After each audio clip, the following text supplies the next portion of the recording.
Good evening, everyone. So, as you know, this is the solution of your question paper set ए।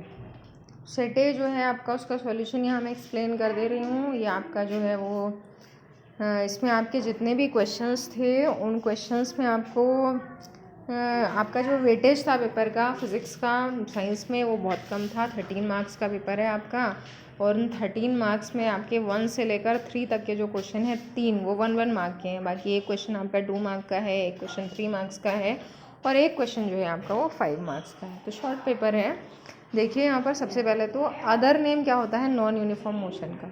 तो non uniform motion जो है उसका other name variable motion आप कह सकते हैं, या फिर एक्सेलरेटेड मोशन। दोनों ही नाम नॉन यूनिफॉर्म मोशन के होते हैं, जिनमें कि एक रेट ऑफ चेंज नहीं होता है वेलोसिटी का या डिस्टेंस का जो भी है। तो इसको आप लिखेंगे या तो वेरिएबल मोशन या फिर एक्सेलरेटेड मोशन। अब आपको ध्यान ये रखना है कि आपको वन वर्ड आंसर नहीं लिखना है, वन लाइन आंसर लिखना है कि it is called variable motion या it is called accelerated motion. Second question है name the quantity that essentially changes when a body moves. तो जब एक बॉडी चलेगी तो उसकी एक ऐसी क्वांटिटी आपको बतानी है जो नेसेसरली चेंज होगी ही होगी जब बॉडी चलेगी। तो कौन सी क्वांटिटी है? तो यहाँ पर आपकी जो क्वांटिटी है, आपको पता है बॉडी जब चलती है टाइम बदलता है तो ऑब्वियसली डिस्टेंस विल चेंज। और कोई भी क्वांटिटी बदले या ना बदले, लेकिन उसकी डिस्टेंस ज़रूर चेंज होती है, क्योंकि डिस्टेंस हमेशा प्लस एडअप होती जाती है। इसमें आंसर है distance is the quantity which changes when a body moves.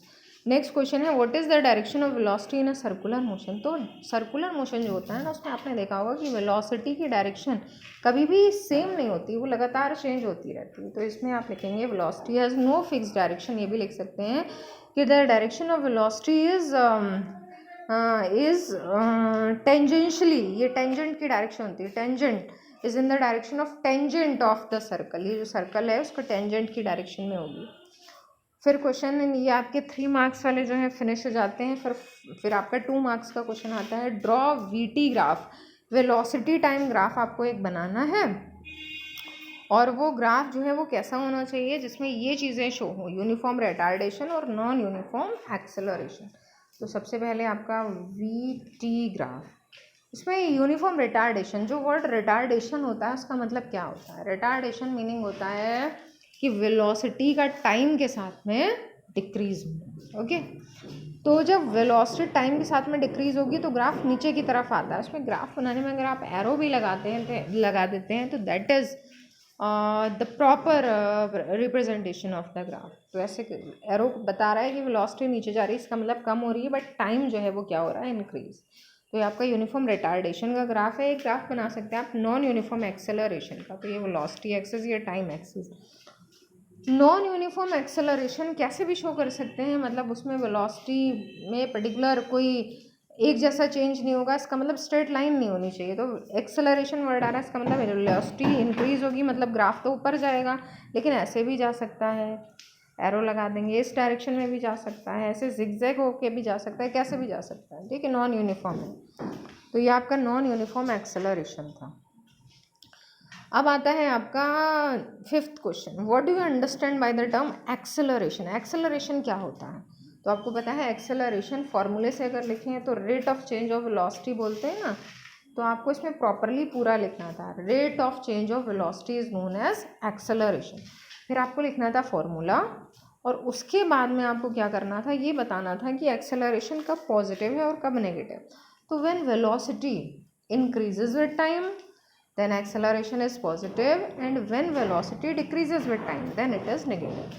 या फिर ये कह सकते हैं कि when final velocity is more than initial velocity then acceleration is positive, and when final velocity is less than initial velocity then acceleration is negative. Okay, फिर एक चीज़ और बतानी है, एसआई यूनिट ऑफ एक्सेलरेशन। तो आपको पता है एसआई यूनिट क्या होती है? Metre per second square. Okay, फिर है आपका drive first and second equations of motion. एक वर्ड मिसप्रिंट है यहाँ, आपको दिख रहा है कैलकुलस मेथड, तो उसको चेंज कर लेना था। वो कैलकुलस नहीं है, वो ग्राफिकल मेथड है, मतलब ग्राफ से बनाना है आपको।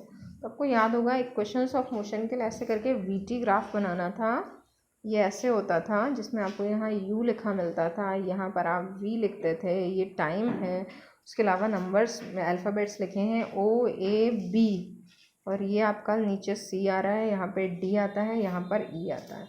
जब आप पहली इक्वेशन ड्राइव करते हैं तो आप कहते हैं कि स्लोप, मतलब ये जो ए बी है, स्लोप क्या रिप्रेजेंट करता है? एक्सेलरेशन। स्लोप का फॉर्मूला होता है जो आपका राइट एंगल ट्राइंगल बन रहा है, इसमें परपेंडिकुलर अपॉन बेस। परपेंडिकुलर है इसका बी डी, बेस है इसका ए डी।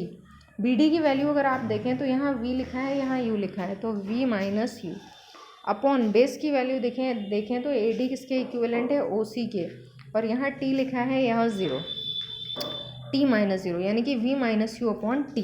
क्रॉस मल्टीप्लाई करेंगे तो इसी फॉर्म में आ जाएगा, v is equal to u plus a t. ये आपकी फर्स्ट इक्वेशन, ठीक है, क्लास में बहुत बार मैंने कराई है ये।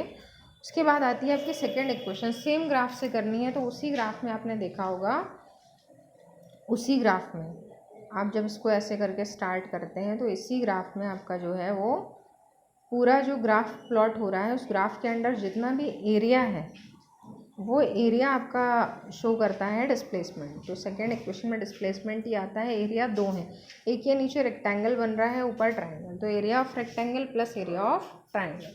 ट्राइंगल का एरिया जो है वो हाफ बेस इंटू हाइट होता है, रेक्टेंगल का लेंथ इंटू ब्रेथ होता है। जब आप इसको वैल्यूज पुट करेंगे, सॉल्व करेंगे, तो आपका लास्ट जो आंसर आता है that will be second equation of motion, U T plus half A T square.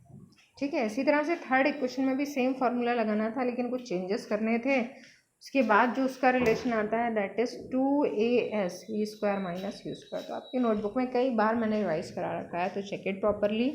ठीक है, तो ये आपका जो है वो सेट ए था। मैं आपको सेट बी और शो करती हूँ, ठीक है, तो वेट फॉर दैट। तो ये आते हैं हम सेट बी पर। ठीक है, सेट बी में आपका सबसे पहला क्वेश्चन है, name a physical quantity that is measured by area under VT graph. Velocity graph, velocity time graph है, तो कौन सी क्वांटिटी है? जो एरिया। तो अभी मैंने जस्ट अभी आपको बताया था कि वीटी ग्राफ के अंडर जो एरिया आता है वो एरिया रिप्रेजेंट करता है डिस्प्लेसमेंट। ओके, इसका आंसर है डिस्प्लेसमेंट। डिस्टेंस इसका आंसर नहीं होगा, क्योंकि velocity time graph, speed time graph में एरिया जो है वो डिस्टेंस को रिप्रेजेंट करता है, तो ये डिस्प्लेसमेंट है। सेकंड क्वेश्चन है, what does the odometer of an automobile measure? Odometer क्या मेजर करता है? डिस्टेंस। ठीक है, अब वर्ड्स को प्रॉपर लिखना है, डिस्टेंस डिस्टेंस ही रहेगा, डिस्प्लेसमेंट डिस्प्लेसमेंट रहेगा, चेंज नहीं करेंगे। थर्ड क्वेश्चन है, name the physical quantity which causes acceleration to be non uniform. तो वेलोसिटी एक ऐसी क्वांटिटी है जिससे एक्सेलरेशन यूनिफॉर्म हो सकता है, नॉन यूनिफॉर्म अगर सेम चेंज हो रहा है तो यूनिफॉर्म, अगर अलग अलग टाइम के साथ चेंज है तो नॉन यूनिफॉर्म। फिर आपका फोर्थ क्वेश्चन है, for a body which has move through a semi circle. ये इंपॉर्टेंट क्वेश्चन है, सेमी सर्कल। एक बॉडी ऐसे करके चल रही है, ठीक है, ये ए पॉइंट है, ये बी पॉइंट है, सेमी सर्कल में चल रही है, तो उसने कितनी डिस्टेंस कवर की? तो आपको पता है सेमी सर्कल की यहाँ दे रखा है रेडियस जो है वो आर है। ठीक है, तो अगर उस डिस्टेंस पूछिए, इसका मतलब ये जो पाथ है ये बताना है। तो पाथ एक सर्कमफेरेंस जो है उसमें जो टोटल पाथ की लेंथ होती है वो 2πr होती है, सर्कमफेरेंस के इक्वल एक पूरे सर्कल में। यहाँ पर सर्कल आधा है तो सर्कमफेरेंस की आधी हो जाएगी, 2πr का हाफ जो है वो πr। तो इतना जो है ये क्या है? ये डिस्टेंस है। और जब आप डिस्प्लेसमेंट फाइंड करेंगे तो डिस्प्लेसमेंट आपका कितना हो जाता है? यहाँ पर डिस्प्लेसमेंट का मतलब शॉर्टेस्ट डिस्टेंस, तो ये A initial point, B final point, ये टोटल कितना हो जाएगा? ये रेडियस आर है, ये भी आर होगी, तो टोटल 2r।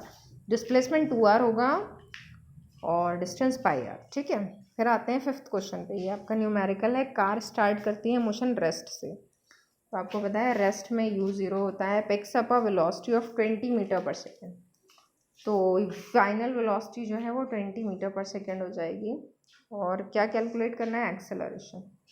तो आपको पता है एक्सेलरेशन का formula v minus u upon t, यानी कि 20 माइनस 0 अपॉन टी।